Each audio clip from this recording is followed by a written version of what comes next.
Electro in the MCU? Now that's shocking. I just wanted everyone to see me.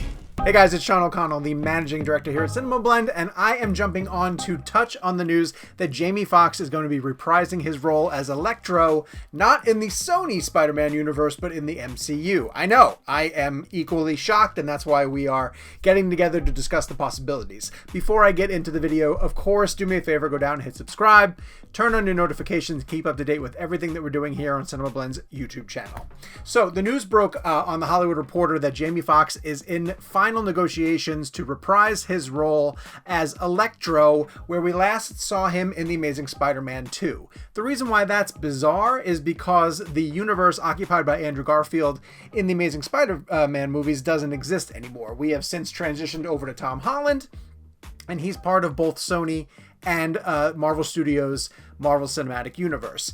We haven't yet seen bleed over with specific characters from previous franchises, except for J.K. Simmons playing J. Jonah Jameson. But when we saw Jameson show up at the very end of Spider-Man Far From Home, I don't think anybody was under the impression that that was the same J. Jonah Jameson who was part of the Tobey Maguire films. He's still J. Jonah Jameson of the Daily Bugle, but it was the website, the controversial website, thedailybugle.net. And so there were similarities. Of course, you're pulling from the references of the Spider-Man universe, and there's always going to be a J. Jonah Jameson who is upset at Spider-Man and wants to make his life miserable. And in the case of the end of Far From Home, we see J. Jonah Jameson running a clip in which Mysterio gives away Peter Parker's secret identity and lets the world know that Peter Parker is actually Spider-Man.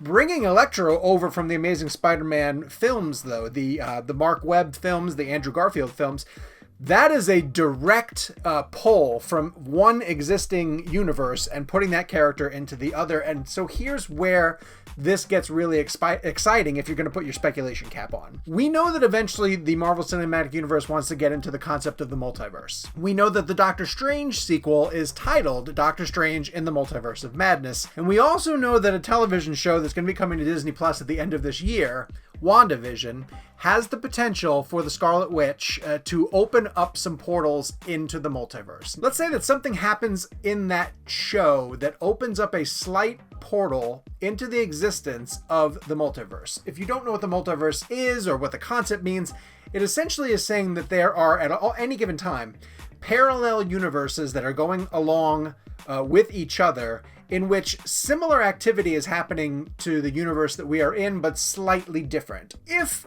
WandaVision is able to open up a small portal into a multiverse, you could have a character from the Andrew Garfield world coming over into the Tom Holland world, and let's say that it's Jamie Foxx. Now, the report in the Hollywood Reporter doesn't clarify if this is actually going to be the very specific Max Dillon, that's the name of the character, the very specific Electro, who we met in The Amazing Spider-Man 2. It could just be another version of Electro, but it would be strange for multiple reasons. One, it would be odd to hire the same exact actor who was playing him. And I know with J.K. Simmons playing J. Jonah Jameson, but the idea is that J.K. Simmons basically owned that role. And when John Watts, the director of both Homecoming and Far From Home, knew that he needed J. Jonah Jameson, he said to us in interviews, specifically here at CinemaBlend, that there was no other person that they could get to play J. Jonah. Like, if you're going to bring the character back, you might as well get J.K. Simmons, as long as J.K. Simmons is willing to do it. You don't have to do that with Electro. Like, anyone can play Electro. Jamie Foxx was good as Electro, but it's not the type of character where, like, oh yeah, if anyone's going to play Electro, it has to be Jamie Foxx again.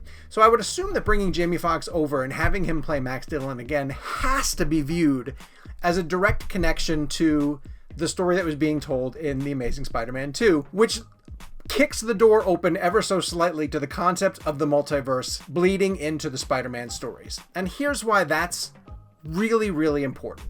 There's starting to become a groundswell of enthusiasm amongst Spider-Man fans that they really, really want to see a live-action multiverse Spider-Man film where Tobey Maguire, Andrew Garfield, and Tom Holland all share the screen as different versions of Spider-Man. This concept is essentially introduced in the animated Spider-Man Into the Spider-Verse, which won the Oscar in 2019, where we had a version of Peter Parker on our world, voiced by Chris Pine, Miles Morales gets visited by a Spider-Man from another universe, and he's voiced by Jake Johnson. So audiences are relatively familiar with the fact that you can have multiple Spider-Man from multiple worlds who join forces. Getting those 3 Spider-Man on screen would be, I'm not going to say Avengers Endgame level excitement, but it would be a massive achievement for Spider-Man fans to be able to see Tobey back in the uniform, to be able to see Andrew getting a chance to finish off the arc that he had cut short in Amazing Spider-Man and Amazing Spider-Man 2, to have Tom Holland paired up with the 2 legends that he has said repeatedly that he idolizes those guys and loves the stuff that they did with the characters. So if they're building toward a live-action Spider-Verse movie and they're potentially going to get those actors involved, then introducing Jamie Foxx as Electro, as someone who exists from the Andrew Garfield world but is coming over into the Tom Holland world, is beyond exciting. Because you could also then pull in, that could be the thread that sort of really binds together. When you think about it now, you're getting a character from the Sony universe, those Sony films before they joined Marvel. You're teaming him up with the Marvel Studios version of Spider-Man. You're pulling those threads together, potentially getting Tobey Maguire and Andrew Garfield back together. In which case you could have all of those characters fight against a Sinister Six, which is something that I know Sony wanted to build toward as they introduced these different villains. You saw a little bit of this bleed over as well too in the Morbius trailer, and we should have been seeing Morbius sooner than we're going to because everything's been sort of pushed back with the schedules. But you guys remember at the end of that Morbius trailer when Michael Keaton's Vulture showed up in Morbius? That was another MCU character leaping over to the Spider-Man verse. So there's plenty of evidence all of a sudden that these universes are heading toward a collision course where the characters are going to be able to sort of interact and play in the same sandbox. And that's crazy exciting. And this does feel like at least dipping a toe into the water of, hey, look, we're bringing over Electro from those Andrew Garfield movies that you guys loved. We hear the fan base. We know how passionate you guys are. That potentially means we might be getting Andrew Garfield back in the suit. Now, I'm getting way ahead of myself. I'm putting the cart way before the horse. I'm just saying that you don't bring Jamie Foxx back as Electro and put him into the 3rd Marvel Spider-Man movie unless you are really looking to build some type of a bridge that connects the MCU Spider-Man films to the Sony Andrew Garfield universe. It's time for you guys to sort of weigh in and tell me if you think that I'm way off on this one. I want to hear from you guys in the comments down below. Do you think it's fully intentional that Marvel and Sony are bringing a villain from their Andrew Garfield universe, that they are potentially looking to bridge those universes together to get to a point where maybe Tom Holland, Andrew Garfield, and Tobey Maguire share the screen together? I need to hear from you guys. Head to the comments down below. Let me know what you think about these theories. If you have other speculations that you want to share, I want to hear them from you. While you're down there, hit subscribe, turn on your notifications, and every time we put a new video on CinemaBlend's YouTube page, you come on over here and watch it.